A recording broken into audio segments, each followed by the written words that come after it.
Record Store Nation, what is going on with you guys today? We are in the midst of Munch Madness. It is time for the Tournament of Junk.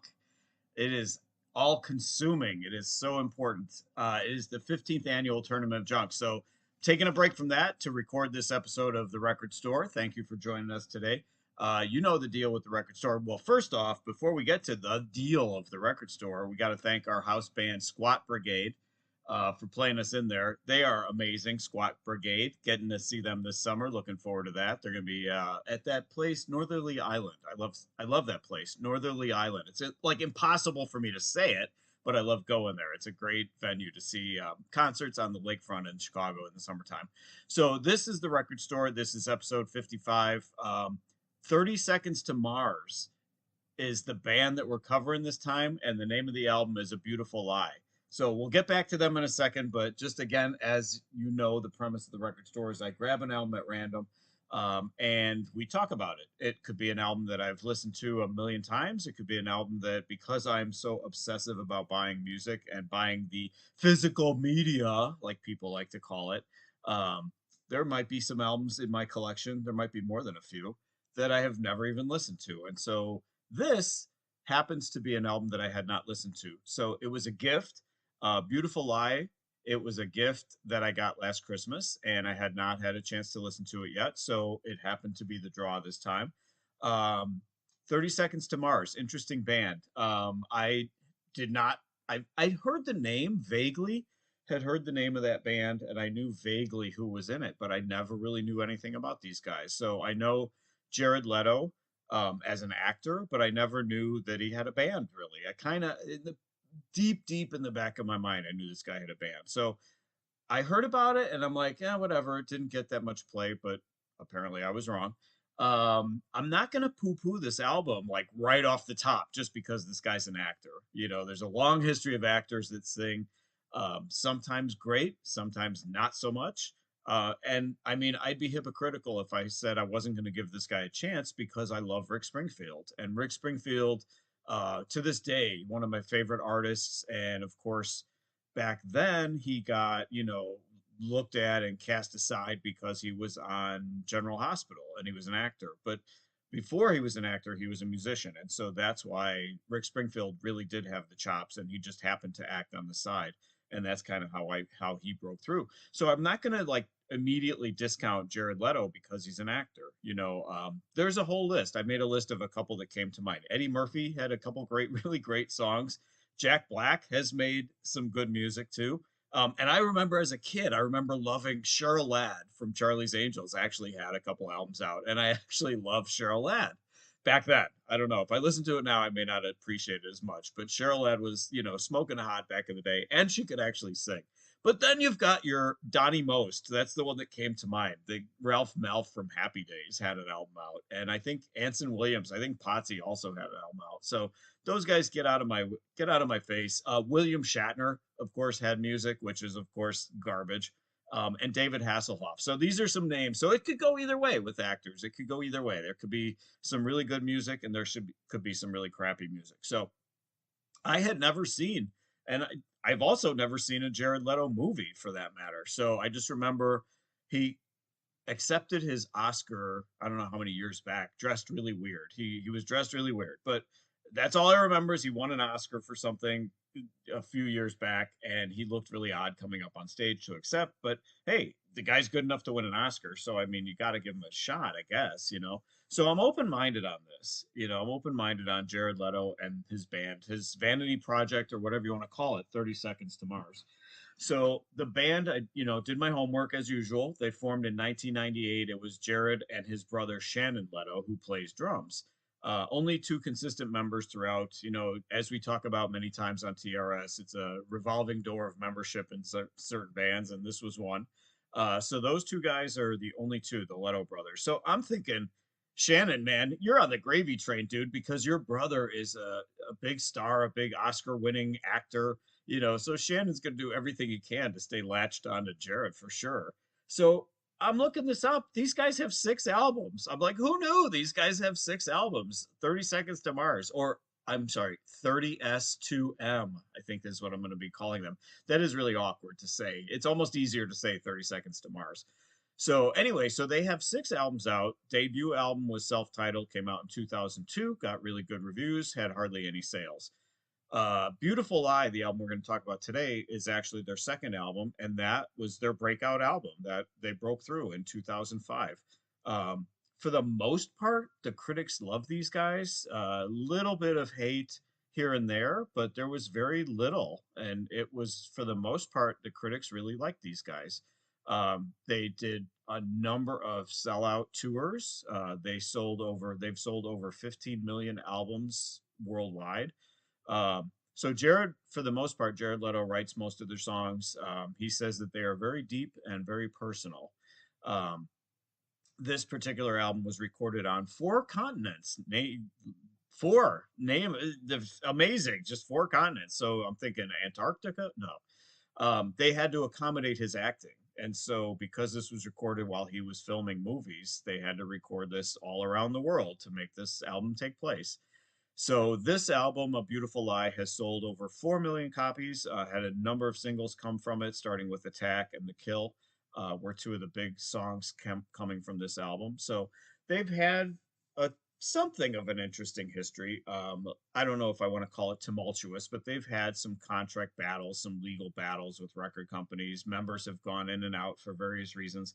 I didn't see anything about, any kind of bloodshed or, violent battles between band members or anything like that, or any heavy drama. But there have been a number of people who have departed and other people have come in. So they've done a lot of touring. They have a reputation of being a very hardworking band. So I'm like, where have I been on this guy, Jared Leto and this band? I've not heard them. You could make the argument that rock radio, as we talk about all the time, there is not too much rock radio left, and that's why where these guys should be getting some play. Um, there's some gimmicky stuff. They launched a copy of a single called Up in the Air into space in partnership with NASA in 2013. So they've done some gimmicky stuff here and there. And just the fact that the leader of the band is an actor, that's kind of gimmicky stuff right there, just in and of itself. So in my research, I saw, some comparisons because honestly, I did not know anything about these guys. I don't know what kind of music it is. So in the research, I'm seeing comparisons to Rush, Pink Floyd, U2, and Smashing Pumpkins. So as I'm looking at that, I'm like, oh, okay, these are, that's solid. I'm not a huge Pink Floyd fan, but I like most of those other bands. I love U2, I love Rush. Um, so I'm thinking, okay, I'm probably going to be leaning towards liking this if it's being compared to Rush and U2. But then again, Rush and U2, no comparison to each other. You know what I mean? Like two completely different styles of music. So again, the reviews have been really good. No one that I've seen in the reviews has been ripping the fact that, oh, it's a gimmick or it's a vanity project for Jared Leto or anything like that. So this music has done well. It's sold pretty decently, and the critics have liked it. So, and I will get back to the comparisons to those bands towards the end here. I'll get back to that, and my thoughts of how accurate that assessment is. So the albums have done well. Their albums have done well worldwide. This particular album, A Beautiful Lie, reached number 10 in Austria, number 11 in Italy, number 15 in Finland. Shout out to Finland. And hit number 9 in the States. So that's pretty cool. So again, I'm embarrassed. I don't know who these guys are. I barely know who he is. I'd never heard any of these songs. And even the singles that were from this album had never heard these singles, even though those were the released songs that got the more airplay, I guess. So anyway, there's a booklet comes with the album, a couple pics inside, kind of dark, kind of emo-ish. No lyrics, thank you very much. Had to search for the lyrics online, but found them. Not that it mattered, but we'll get to that. And the thank yous include Dr. Seuss, so I thought that was worth mentioning. So okay, so let's get to the album. So the album is A Beautiful Lie, 30 Seconds to Mars, 30S2M, whatever. It's more, I'm telling you, it's actually, you really have to sit there and think about it before you say that. So it's actually less awkward to say 30 Seconds to Mars. So, all right, first song is called Attack. It starts with a very early 2000s sound, Nine Inch Nails, Tool, would be the hard rock sound that I heard opening this album and opening this song. Definitely energetic song, and right away, these guys are not a joke. This is like not a vanity project or anything. But I'm gonna say this right off the bat. There is no Rush going on here, and there is no fucking Pink Floyd going on here. It's like I don't know what critics are comparing them to those guys, but no, not at all, not in the least. So Jared Leto is a screamer. His voice is definitely more of a screaming kind of voice. Good voice, but definitely more of a screamer. Um, I didn't think in Attack, great song. I didn't think there was anything original about the sound, but definitely a pleasing rock song. You know what I mean? It's like not at all bad, but there's nothing particularly original about their sound. And I had never heard of the song before, and this was one of the singles. I had never heard it before. Very much appeals to me right out of the box. So it sounds like a breakup song, Attack. It sounds like he's saying good riddance to some poison girl that was in his life. Great opener, really catchy, but very, how do I say this? Paint by the numbers, kind of in terms of the music style. So that in a way for me, that kind of surprises me that the critics liked it. I think they were going out of their way to praise this guy because this is very basic rock and roll to me. Not at all bad. I'm not saying it's a bad thing, but there's nothing particularly original about the sound of the song. So really nice start, Attack. Really nice start in the first spot. Second song is called "A Beautiful Lie." It's the title track, obviously from the album. Starts with a very stark piano open, but then it charges in right away, and it provides this very grand sound to it. So again, a very good sound. I would never guess that this was an actor. You know what I mean? Some actor that decided he wanted to also do music. So it's clear this guy has been doing music for a long time, probably all of his life, from early teens probably on, and then also acted. So Beautiful Eye, just a kind of a haunting sound to it. I really, really enjoy this song. The lyrics are very vague. Like I said, I couldn't find the lyric. Well, the lyrics weren't in the album package, so I had to look them up for each song. I think it's about lying awake at night at a crossroads in your life. That's kind of, I don't know. It's called A Beautiful Life.